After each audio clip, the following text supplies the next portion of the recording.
கிடையாது. அதை ஜாதக ரீதியாக நீங்கள் அரசு கிரகங்கள் வலுவாய் இருக்கிறதா என்று செக் பண்ணிட்டு அதுக்கு தகுந்தாற்போல் இணையான வரனை சேர்த்து அந்த பிள்ளைகளுடைய எதிர்கால வாழ்க்கையை நீங்கள் புகுத்துங்கள். சரிங்களா?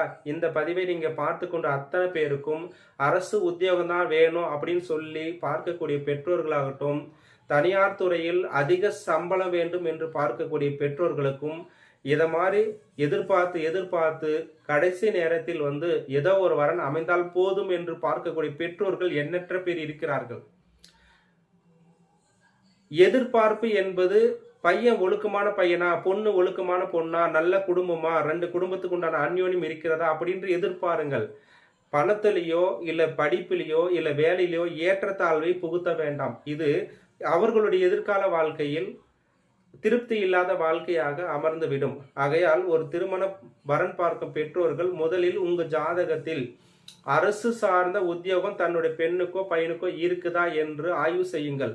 அதே போல் வரக்கூடிய கணவனோ இல்ல மனைவியோ தனக்கு எவ்வாறு அமையக்கூடிய அமைப்பு இருக்கிறது, கருப்பா, கலரா, மாநிறமா, தொலைதூரமா, பக்கமா, இது போன்ற எண்ணற்ற விஷயங்கள் ஜோதிடத்தில் அறிந்து கொள்ளலாம்.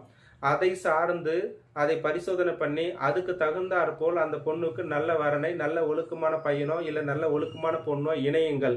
இது பெற்றோருடைய கடமையாகும்.